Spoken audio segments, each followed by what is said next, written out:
मसाला। SIP SIP जीरा SIP जीरा SIP MBH का जल्दी और जीरा सिप एमबीएच का जल्दी और जीरा सिप।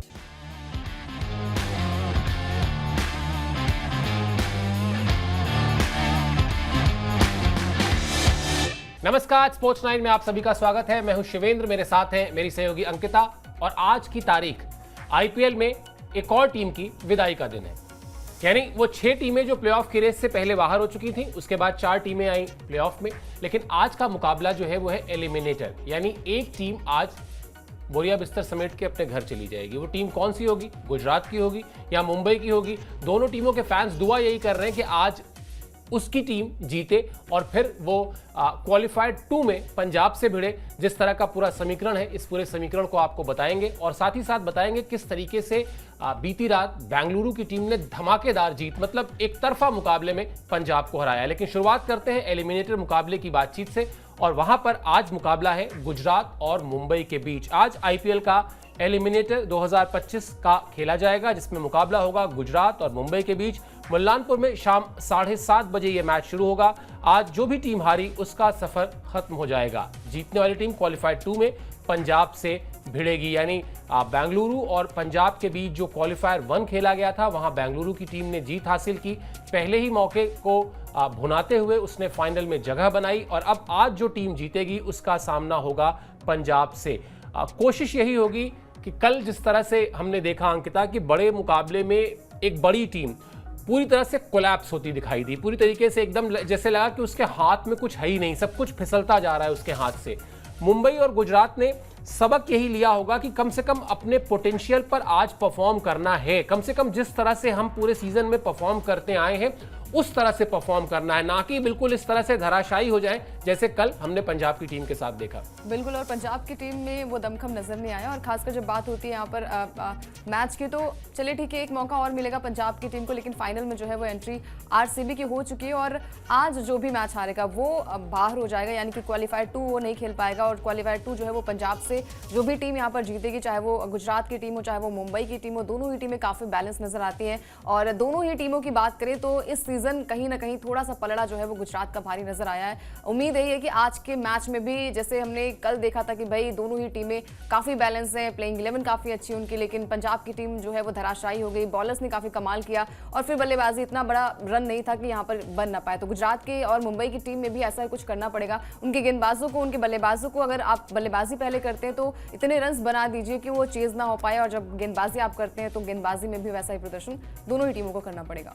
बिल्कुल, दोनों ही टीमों को करना पड़ेगा। और वही जो बात हमने शुरू में कही कि जिस तरह से आप परफॉर्मेंस करते हुए प्लेऑफ तक पहुंचे हैं, आपके फैंस आपसे ये एक्सपेक्ट करते हैं, आपसे ये उम्मीदें करते हैं कि आप उसी तरह का परफॉर्मेंस प्लेऑफ मुकाबले में भी करेंगे। ऐसा नहीं जैसा पंजाब की टीम की तरफ से देखने को मिला। कैसी रही है इन दोनों टीमों की, यानी आज एलिमिनेटर में जो 2 टीमें भिड़ने वाली हैं उनकी जो परफॉर्मेंस अभी तक लीग में रही है वो कैसी रही है वो आपको बताते हैं। एमआई जो है पंजाब पॉइंट टेबल में, गुजरात की टीम जो है वो 3रे नंबर पर है। मुंबई इंडियंस की टीम जो है वो 4थे नंबर पर है। जीटी को 9 मैच में और एमआई को 8 मैच में जीत मिली है, यानी गुजरात की टीम ने 9 मैच जीते हैं और मुंबई की टीम ने 8 मैच जीते हैं। गुजरात के 18 पॉइंट्स हैं और मुंबई की टीम के 16 पॉइंट्स हैं। इस सीजन में तीसरी बार ये दोनों टीमें आमने सामने होने वाली हैं, यानी दिलचस्प मुकाबला एक्सपेक्ट करना चाहिए, एक शानदार मुकाबला होना चाहिए। और चूंकि एक टीम को आज बोरिया बिस्तर समेट के घर जाना है तो ये बड़ा खतरा है। इस खतरे से बचने के लिए किस तरह की तैयारी की है टीमों ने, ये भी देखना बड़ा दिलचस्प होगा। लेकिन अंकिता, अगर थोड़ा सा समरी बनाने की कोशिश की जाए, गुजरात की टीम बहुत कंसिस्टेंट रही है, गुजरात की टीम के पास मोमेंटम है। मुंबई की टीम उस तरह से कंसिस्टेंट नहीं रही है, शुरुआत बहुत ही स्लो तरीके से की, फिर लगातार 6 मैच जीते, फिर उसके बाद वो प्लेऑफ में आखिरी पोजीशन पर उसने फिनिश किया। जबकि गुजरात की टीम पॉइंट टेबल में काफी समय तक नंबर 1 भी थी। बावजूद इसके अगर कोई खतरा गुजरात की टीम के सामने है तो वो खतरा है कि मुंबई की टीम को जीतना आता है। मुंबई की टीम इस ट्रॉफी को जीतना जानती है, 5 बार जीत चुकी है। और ये आप लाख कह लें कि हर दिन एक नया दिन होता है, हर मैच एक नया मैच होता है, लेकिन ये कहीं ना कहीं गुजरात के प्लेयर्स के जहन में होगा कि हमारे सामने वो टीम है जो इस लीग के इतिहास की सबसे कामयाब टीम है। बिल्कुल, और यही बातें होती है कि भाई जो प्रेशर जो है वो इजीली हैंडल करेगा वही मैच में जीतेगा। और प्रेशर और खासकर पेशेंस की बात होती है जब बड़े मैचेस होते हैं, जहां से आपको पता होता है कि एक मैच अगर आप हारेंगे तो आप सब कुछ हार जाएंगे, आपको दूसरा मौका भी नहीं मिलेगा। तो यहाँ पर गुजरात और मुंबई दोनों ही टीमें चाहेंगी कि भाई शुरुआत अच्छी हो और यहाँ से ट्रॉफी जीतना हर किसी का गोल होता है, लेकिन ये मैच जो है वो बहुत इंपॉर्टेंट होने वाला है गुजरात के लिए। खासकर जैसे हमने बात की, गुजरात का पलड़ा थोड़ा सा भारी है। मुंबई इंडियंस की टीम जो है वो स्लो स्टार्टर रही है, लेकिन एलिमिनेटर में क्या कुछ कमाल करेगी, क्या वो बाउंस बैक करेगी। पिछले 2 मैचेस में जो है वो गुजरात को हार का सामना करना पड़ा और मुंबई भी जो है वो पिछला मैच जो है वो हार कर आ रही है। तो हार दोनों ही टीमों को मिली है पिछले मैच में, लेकिन इस मैच में जीत के साथ कोई ना कोई टीम जो है वो क्वालिफाइड 2 खेलने की उम्मीद है कि आज का मुकाबला जो है वो अच्छी शुरुआत हो और मजा आने वाला है, क्योंकि एक तरफ होंगे हार्दिक पांड्या, दूसरी तरफ होंगे शुभमन गिल। दोनों ही एक दूसरे के खिलाफ खेलेंगे। एक वक्त ऐसा था 2022 जब ट्रॉफी जीती थी गुजरात की टीम, तो दोनों ही प्लेयर जो है वो साथ में खेलते थे। अब एक दूसरे के सामने होंगे और एक सीनियर है तो एक जूनियर है, तो देखते हैं आज कौन बाजी मारता है। बिल्कुल, और ये बड़ा भावनात्मक तौर पर, इमोशनल तौर पर कहीं ना कहीं कुछ तो होता होगा। वो अच्छी फीलिंग होती होगी, एक प्रतिस्पर्धा होती होगी, भगवान जाने। लेकिन जिस टीम से आप खेले हैं उस टीम के कप्तान रहे हैं, अगर उसके अगेंस्ट आप उतरे, हार्दिक पांड्या की यहाँ पर हम बात कर रहे हैं, तो कुछ ना कुछ तो अलग फीलिंग होती होगी। चलिए अब आपको बताते हैं कि मुंबई इंडियंस लाख इस लीग की सबसे कामयाब टीम है, लेकिन एक फैक्टर और है जो इस टीम के साथ चल रहा है। इस अपडेट में हम आपको बताते हैं क्योंकि मुंबई की टीम एलिमिनेटर खेल के कभी भी फाइनल तक नहीं पहुंची है। ये एक ऐसा फैक्ट है जिस पर गुजरात की टीम बहुत भरोसा कर रही होगी। उनके अंदर भी ये आ रहा होगा कि यार हमने इस बार इस सीजन में 2 बार इनको हराया है, एक बार और हराएंगे और फाइनल की तरफ एक कदम और बढ़ाएंगे। और इस आत्मविश्वास के पीछे वो कमाल की जोड़ी जिसका जिक्र हम लगातार करते हैं, यानी शुभमन गिल और साई सुदर्शन, किस तरह की शुरुआत दिलाई है इन्होंने इस पूरे सीजन में अपनी टीम को, ये हम सभी ने देखा है। गेंदबाज प्रसिद्ध कृष्णा और सूर्या के बीच जबरदस्त टक्कर देखने को मिलेगी और पिछली दोनों हार का बदला लेना चाहेगी मुंबई। तो अब घुमा फिरा के सिक्के के 2 पहलू हैं अंकिता। आप अगर इसको ऐसे देखें कि मुंबई की टीम बड़ी पलटवार की तरह से तैयार होगी कि हमने 2 मुकाबले गंवाए जरूर हैं, लेकिन अब जब सबसे ज्यादा मैटर करता है, अब जब हम इस टीम को हरा के बाहर कर सकते हैं, तो वो चोट हम देंगे, यानी लास्ट लाफ जो है वो मुंबई के पास रहेगा। लेकिन गुजरात के पास ये होगा कि भाई हमने 2 बार हराया है, हमें कुछ एक्स्ट्रा नहीं करना है, हम इस टीम की इन एंड आउट से वाकिफ हैं, हम इस टीम की ताकत और कमजोरी से वाकिफ हैं, हम 2 बार हरा चुके हैं, एक बार फिर हराएंगे। कौन सी थ्योरी ज्यादा आसानी से बाय की जाए? देखिए, प्रेशर तो थोड़ा सा गुजरात के पास ही होगा, क्योंकि गुजरात के टॉप ऑर्डर नहीं चल पाए थे और खासकर जब आप 2 मैच हारे बैक टू बैक, हालांकि आपने हराया यहाँ पर मुंबई की टीम को, लेकिन आपको भी पता है कि पलड़ा थोड़ा सा आपका कम भारी है, क्योंकि मुंबई की टीम में वो दमकम है, 5 बार की ट्रॉफी है। और जब टफ मुकाबले होते हैं, जहाँ पर टफ फाइट होती है, वहाँ पर मुंबई की टीम जो है वो बाउंस बैक करती है। और मुंबई की टीम भले ही एलिमिनेटर खेल के जो है वो फाइनल में नहीं पहुंची हो, लेकिन यहाँ पर जो फॉर्म अभी हाल फिलहाल में रियान रिकल्टन की है, हालांकि रोहित शर्मा पर सबसे बड़ा सवाल होगा कि क्या वो ये मैच को जिता पाएंगे। साख की लड़ाई थोड़ी सी हो जाएगी मुंबई के लिए कि भाई जो कप्तान रहा है मुंबई इंडियंस का, 5 बार की ट्रॉफी जिताई है उन्होंने, क्या वो यहाँ से एक बढ़िया पारी खेलेंगे, ये भी थोड़ा सा यही दिलचस्प होगा जाना। और खासकर गुजरात की टीम में भी हमने देखा है कि पिछले मैच में थोड़ी सी दिक्कतें हुई थी, उनके मिडिल ऑर्डर नहीं चल पाए थे। टॉप ऑर्डर में भी हमने देखा था कि साई सुदर्शन अच्छी बल्लेबाजी कर पाए थे, लेकिन उसके बाद सारे के सारे जो बैट्समैन है वो धराशायी हो गए थे। तो ये बड़ा मैच है, बड़े मैच में अगर आप पेशेंस और यहाँ पर जब बात आती है प्रेशर को हैंडल करेंगे तब भी आप मैच को जीत पाएंगे। अब दुविधा थोड़ी सी हो जाएगी यहाँ पर, क्योंकि दोनों ही टीमें काफ़ी अच्छी हैं। हम कल भी बात कर रहे थे कि भाई पंजाब और आरसीबी दोनों ही टीमें बहुत ही ज़्यादा अच्छी हैं और एक बड़ा हाई स्कोरिंग मैच होगा, क्योंकि स्टेडियम वही होगा, मुलानपुर स्टेडियम में मैच खेला जाएगा। तो देखते हैं क्या कुछ होगा, क्या कल की तरह जो है वो टीम 101 या फिर 150 के अंदर सिमट जाएगी या फिर एक बड़ा स्कोर बनने वाला है। वैसे मेरी गट फीलिंग यही कह रही है कि आज बड़ा स्कोर बनने वाला है, क्योंकि मुंबई की टीम और गुजरात की टीम खामोश रहे, ये इस सीजन में तो कम ही देखा गया है। हम जिस सलामी जोड़ी की बात कर रहे थे उस पर थोड़ी और बातचीत करते हैं, क्योंकि पिछले 4 सीजन में ऐसा हुआ है कि गुजरात की टीम सिर्फ एक बार ऐसा हुआ जब वो प्लेऑफ से बाहर रही है, और इसके पीछे वो जो कंसिस्टेंसी है इस टीम की, जो उसके बल्लेबाजों ने दिखाई है। इस सीजन में शुभमन गिल साई सुदर्शन की जोड़ी ने 1328 रन यानी 1328 रन बनाए हैं, और असल मायने में अगर देखा जाए तो मिडिल ऑर्डर का उस तरह से इम्तहान ही नहीं हुआ है। टॉप ऑर्डर से लगातार रन बनते रहे और यही वजह है कि टीम लगातार जीत हासिल करती रही, पॉइंट टेबल में टॉप पर रही। हालांकि फिनिश जब हुआ तो वो तीसरे नंबर पर जरूर है, लेकिन गुजरात का दबदबा इस सीजन में हम सभी ने देखा है और इसीलिए उससे उम्मीदें भी हैं कि वो बेहतर करेगी। प्रसिद्ध कृष्णा हैं गुजरात के सबसे भरोसेमंद गेंदबाज, इसके अलावा मोहम्मद सिराज और राशिद खान थोड़े इस सीजन में फीके नजर आए हैं, या इसको यूं कहें कि शायद अपना बेस्ट परफॉर्मेंस उन्होंने बचा के रखा हो, और अब आपको जब हर एक मैच में हर एक गेंद की हर एक रन की कीमत है, तब शायद इन दोनों खिलाड़ियों की परफॉर्मेंस आपको अलग किस्म से दिखाई दे, या उस तरह से दिखाई दे जिसकी ज़रूरत है और जो इनकी साख भी है।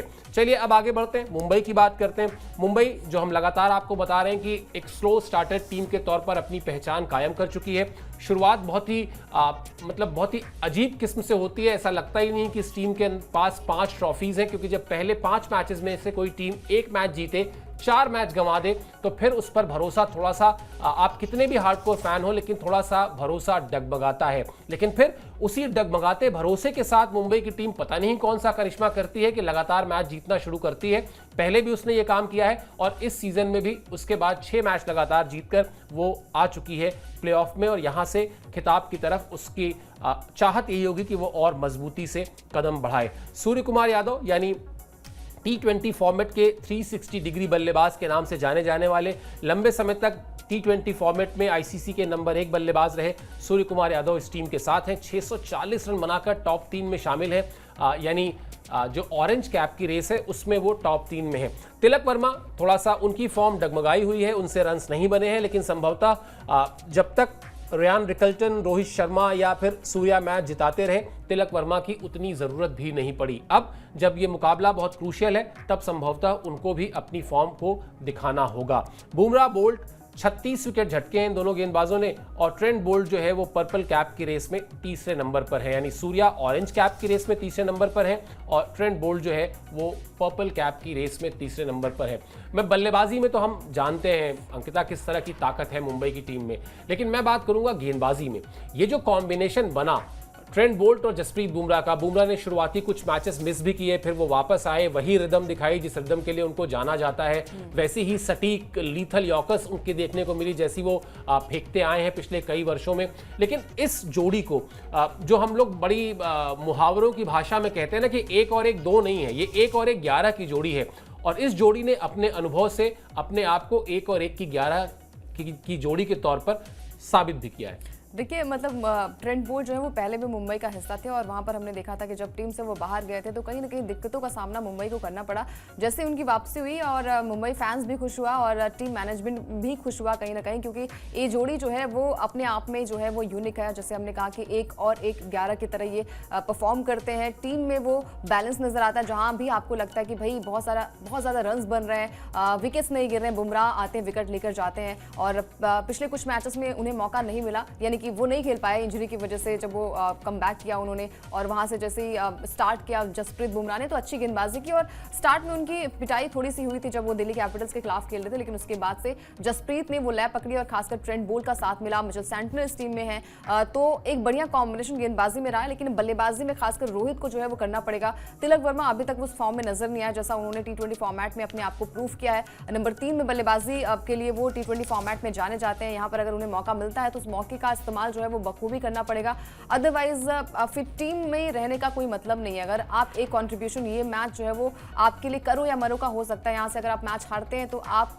बिल्कुल बाहर हो जाएंगे, आपका रास्ता जो है वो यहाँ से साफ हो जाएगा, आपका सफर खत्म हो जाएगा। तो उम्मीद यही है कि आज के मैच में इनकी बल्लेबाजी में वो दमखम देखने को मिले। बिल्कुल, और बड़े ही पैम्पर्ड खिलाड़ी रहे हैं अपनी टीम के, जिस तरह से कप्तान से जाकर उन्होंने बल्लेबाजी की पोजीशन की मांग रखी थी, फिर उनको उनकी मनचाही पोजीशन दी गई, वहां पर उन्होंने परफॉर्म भी किया। लेकिन इस सीजन में जैसा अभी अंकिता ने भी कहा कि वो फॉर्म नहीं दिखाई दी, वो रन्स नहीं हैं उनके पास जो रन्स बनाया करते थे वो, और जिसके लिए उनको एक पहचान मिली थी। इस लीग के जो सबसे उभरते हुए सबसे चमकते हुए स्टार्स थे उसमें तिलक वर्मा का नाम आया करता था। लेकिन ये सब कुछ पास्ट टेंस है, प्रेजेंट टेंस में जो कहानी है वो ये है कि इस बार उनसे रन नहीं बने हैं। चलिए रिकॉर्ड बुक की बात करते हैं, जहां जीटी यानी गुजरात का पलड़ा जो है मुंबई से ज्यादा भारी है। दोनों टीमों के बीच अब तक 7 मैच खेले गए हैं। गुजरात की टीम को 5 मैचों में जीत मिली है, जबकि मुंबई को 2 मुकाबलों में जीत मिली है। मुंबई इंडियंस के पास पिछली 2 हार का बदला लेने का मौका है। हालांकि इस बदला लेने का जो मौका है उसकी चाहत में, उसकी कोशिश में कहीं ओवर अग्रेसिव ना हो जाए, कहीं अति आक्रामकता का शिकार ना हो जाए, इसलिए मुंबई की टीम में जो अनुभवी खिलाड़ी हैं, खासतौर पर रोहित शर्मा हुए, हार्दिक पांड्या हुए, सूर्य कुमार यादव हुए, जसप्रीत बुमराह हुए, ये सारे खिलाड़ी आज अपने नर्व्स को बहुत कंट्रोल करके मैदान में उतरेंगे, ये सोचकर उतरेंगे कि यहाँ से आगे किस तरह से बढ़ना है। चलिए अब प्लेइंग 11 की तरफ थोड़ा सा बढ़ते हैं हम लोग, जहां पर गुजरात की टीम को जो है वो झटका लगेगा कि जोस बटलर जो है वो वापस इंग्लैंड लौट चुके हैं। उनकी अपनी नेशनल ड्यूटीज थी, इसलिए उन्होंने वापस जाने का फैसला किया था। इससे पहले ही टीम को वाकिफ करा दिया था। कगिसो रबाडा भी एलिमिनेटर में नहीं खेलेंगे, प्लेइंग 11 में वो पहले भी नहीं थे। रबाडा को लेकर इस बार अंकिता सीजन थोड़ा ऐसे ही रहा, शुरुआत में वो आए, फिर वो 1 महीने के लगभग बाहर ही रहे, तो उस तरह से उनकी परफॉर्मेंस देखने को नहीं मिली। उस तरह से अपनी टीम के लिए वो रिलायबल प्लेयर नहीं रहे, कंट्रीब्यूट नहीं कर पाए। टॉप ऑर्डर पर असर पड़ेगा बटलर की गैर मौजूदगी में, इस बात से कोई भी इंकार नहीं कर सकता है। कुशल मेंडिस को रखा गया था और पीएसएल खेल रहे थे। पीएसएल खेलने के बाद वहां उन्होंने मना किया और यहां पर जुड़ गए थे टीम के साथ। ये सब कुछ डेवलपमेंट पिछले हफ्ते की है, लेकिन अब मैदान में परफॉर्म करने का समय है। अगर बटलर की जगह पर आपको मौका मिल रहा है तो आप पर निगाहें रहेंगी सभी फैंस की, और आपको तो उस गैप को भरना बड़ी जिम्मेदारी का काम है। देखना होगा कि कुशल मेंडिस किस तरह से उस काम को करते हैं। मुंबई की टीम की बात भी कर लेते हैं। वहां रियान रिकल्टन की गैर मौजूदगी रहेगी, क्योंकि वो लगातार इस सीजन में पारी की शुरुआत कर रहे थे रोहित शर्मा के साथ, लेकिन अब वहां पर वो नहीं है। उनकी जगह पर भी अब एक रिप्लेसमेंट देखना होगा। इंग्लैंड के जॉनी बेरेस्टो को टीम में जोड़ लिया गया है। मुंबई की टीम को विल जैक्स की कमी भी महसूस होगी। जैक्स की जगह असलंका या जैकब्स को मौका मिल सकता है। मुंबई इंडियंस की बेंच स्ट्रेंथ इस कमी को भरने की कोशिश करेगी, जो हम आपको लगातार बता रहे हैं। ये जो डेवलपमेंट्स हुए, जो 1 हफ्ते के लिए आईपीएल को टालना पड़ा, और उसके बाद जो कुछ प्लेयर्स, जो विदेशी प्लेयर्स अपने अपने देश वापस लौट गए, या कुछ लौटे वापस इंडिया, कुछ मैचेस खेले और उसके बाद गए, इससे टीमों को अपना प्लान बी तो बनाना पड़ा होगा। लेकिन राहत की बात अंकिता मुझे जो लगती है वो ये लगती है कि ऐसा कुछ अचानक नहीं हुआ। इससे बुरा तब होता जब आपको अचानक किसी खिलाड़ी को चोट लग जाती। वो खिलाड़ी जिसको आप लेकर पूरे सीजन में प्लानिंग करके आए हैं, वो खिलाड़ी चोटिल हो जाता। बेहतर है आपको हफ्ते 10 दिन का समय मिल गया, आपने अपने रिप्लेसमेंट्स तय कर लिए, आपने रिप्लेसमेंट्स को अपनी टीम के साथ जोड़ लिया। वो जो सामंजस्य बनाना कहते हैं, तालमेल बिठाना कहते हैं, वो सब के लिए आपको समय मिल गया। तो मुझे लगता है शायद टीमें बहुत ज़्यादा परेशान नहीं होंगी ये जो बदलाव हुए हैं उन सारे बदलावों के बाद। बिल्कुल, क्योंकि आपको पता है कि भाई आपकी टीम कैसी कॉम्बिनेशन आपकी होगी, और खासकर जब आपको पता है कि भाई टीम जो है वो अपनी नेशनल ड्यूटी भी होगी, उसको निभाएंगे, तो यहाँ पर इतनी ज़्यादा परेशानी तो नहीं होगी। लेकिन हाँ, अगर आपकी अगर आपने इतने सारे मैच खेले, वहाँ पर कोई भी खिलाड़ी थोड़ा सा मिस होता है तो वहाँ पर थोड़ी दिक्कत होती है एडजस्ट करने में। खासकर रोहित के साथ अब जॉनी बेस्टो अगर खेलते हैं तो उनके लिए थोड़ी परेशानी हो सकती है। क्या वो बल्लेबाजी, वो पार्टनरशिप एक मैच के हिसाब से हम अगर आकलन करें तो क्या वो हो पाएगा? क्या रिकल्टन की कमी जो है वो जॉनी बेस्टो पूरी कर पाएंगी? प्रेशर तो यहाँ पर मुंबई पर ही होगा, क्योंकि मुंबई की टीम का पलड़ा जो हमने देखा है कि भाई अभी इस सीजन जो है वो लगातार 2 हार मिली है गुजरात से। तो फिर भी यहाँ पर बैलेंस करके खासकर रोहित को स्टार्ट काफी अच्छा देना पड़ेगा, क्योंकि अभी तक अगर हम आरसीबी की बात करें तो आरसीबी के लिए विराट कोहली जो है वो इतने बढ़िया फॉर्म में चल रहे हैं। अगर थोड़े रन भी अगर आप बना देंगे, 40 या 50 रन, 30 या रन बना देंगे, तो आपकी टीम जो है वो थोड़ी सी जो हम कहते हैं ना कि 6 रन से हार गई, 7 रन से हार गई, तो वो कमी जो है वो नहीं हो पाएगी। तो मुंबई को जो है वो ध्यान रखना पड़ेगा, खासकर टॉप ऑर्डर में तिलक का वही फॉर्म नहीं, विल जैक्स नहीं है वहां पर, तो डिसबैलेंस तो थोड़ी टीम होगी। हालांकि अब देखते हैं कि ये चैलेंज उनके लिए होगा कि इस मैच में किस तरीके से वो परफॉर्म करते हैं। बिल्कुल, और इस मुश्किल परिस्थिति में या इस चुनौती वाली परिस्थिति में रोहित शर्मा का रोल बढ़ जाएगा, क्योंकि रोहित शर्मा ना सिर्फ इस टीम के सबसे अनुभवी खिलाड़ी हैं, बल्कि उनकी कप्तानी में इस फ्रेंचाइजी ने 5 बार इस ट्रॉफी को जीता है। चलिए अब एलिमिनेटर में मुंबई का जो रोल रहा है, जो कहानी रही है, वो आपको बता देते हैं। 4 एलिमिनेटर अब तक खेले हैं मुंबई की टीम ने, इसमें 2 में उसको जीत मिली है, 2 में उसको हार मिली है। जो 2 बार क्वालिफायर 2 में पहुंची भी है वो जीतकर, वहां पर फिर वो नहीं जीत पाई है। यानी एमआई एलिमिनेटर जीतकर कभी फाइनल में नहीं पहुंची है। इस नैरेटिव को अगर तोड़ना है, इस रिकॉर्ड को अगर बदलना है, तो उसकी जिम्मेदारी जो थोड़ी देर पहले हमने नाम लिया था उस पर सबसे ज़्यादा होगी, और वो नाम आपकी स्क्रीन पर है। रोहित शर्मा एक ऐसे बल्लेबाज हैं जो अकेले दम पर अगर वो शुरुआत के 7-8 ओवर भी क्रीज पर रह जाते हैं तो मैच को बदलने का मादा उनके अंदर है। वो ताकत उनकी बल्लेबाजी में है जो ये कमाल कर सकती है। मुझे लगता है कि ऐसे मैचेस में ना अंकिता, आप दूसरे पर जिम्मेदारी डालें कि सूर्या करेंगे या तिलक करेंगे या नमन करेंगे, उससे पहले एक बड़े खिलाड़ी को, रोहित शर्मा के कद के खिलाड़ी को खड़ा होना होगा क्रीज पर और कहना होगा और कोई कुछ नहीं करेगा, जो करूंगा मैं करूंगा। बिल्कुल, क्योंकि देखिए आपने स्टार्ट में भी कुछ नहीं किया था। अगर 14 मैचेस की बात करें तो वहाँ पर भी आपका फॉर्म नजर नहीं आता। एक आध मैच में आपने थोड़ी सी बेहतरीन पारी खेली थी, लेकिन उसके बाद जो हम निरंतरता की बात करते कि भाई अब शायद उनका बल्ला बोले, अब शायद उनका बल्ला बोले, लेकिन अभी तक जो है वो रोहित ने निराश किया फैंस को भी और टीम मैनेजमेंट को भी। वो बॉडी लैंग्वेज जो है वो नजर नहीं आती। अब हमें पता चल जाता है कि भाई रोहित जब आते हैं मैदान पर तो शायद 1 ओवर के लिए 2 ओवर के लिए उनका विकेट गिर जाए, ऐसा ही कुछ होता है और ऐसे ही वो फॉर्म करके जाते हैं। तो आपको ये सोचना पड़ेगा कि भाई डेफिनेटली सूर्या ने हर एक मैच में बढ़िया, मतलब अभी तक जितने भी मैचेस हुए हैं वहां पर 25 से ज्यादा उनका स्कोर रहा है। और अगर ऑरेंज कैप की बात करें तो तीसरे नंबर पर वो आते हैं, यानी कि टॉप 3 की रेस में सूर्या है। तो सूर्या ने अपना काम बखूबी किया। हार्दिक को भी यहाँ पर करना पड़ेगा। स्टार्टिंग के मैचेस में आपने डेफिनेटली किया, आपने गेंदबाजी और बल्लेबाजी से कमाल किया। जब जसप्रीत नहीं थे तो आपने एक बढ़िया योगदान दिया, लेकिन अब आपको अपनी बल्लेबाजी पर थोड़ा सा फोकस करना पड़ेगा। हार्दिक पांड्या को अपनी बल्लेबाजी से दमखम दिखाना पड़ेगा। जो उनकी फॉर्म हमने देखा है कि चले तो चले, तो आपको पता है कि जब वो चल जाते हैं तो फिर आप वो मैच फिनिश करके ही आते हैं। तो रोहित को यहाँ पर देखना पड़ेगा। ये मैच आपकी टीम के लिए जो है एक कहते हैं ना कि लक्ष्य के थोड़े से करीब आप पहुंच जाएंगे। तो यहाँ पर रोहित का योगदान जो है वो बहुत बड़ा होगा। जॉनी बेस्टो किस तरीके से खेलते हैं ये देखना दिलचस्प होगा। लेकिन रोहित जो लगातार इस टीम से बहुत सालों से जुड़े हुए हैं, 5 बार की चैंपियन भी मुंबई को इन्होंने ही बनाया है। अब यहाँ से मैच में अगर आपको आगे बढ़ना है तो रोहित का चलना बहुत ज्यादा इंपॉर्टेंट हो जाएगा।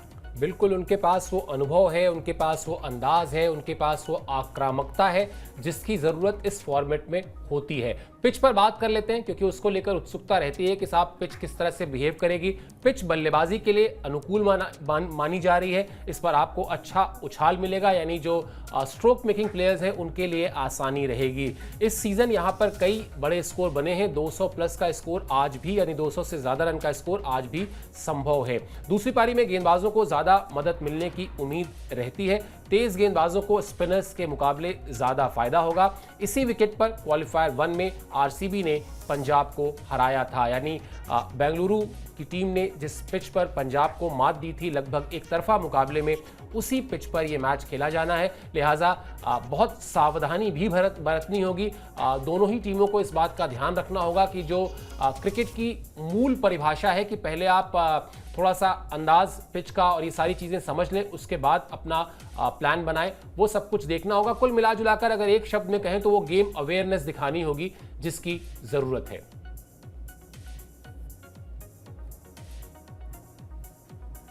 MDH का जीरा सब जल जीरा मसाला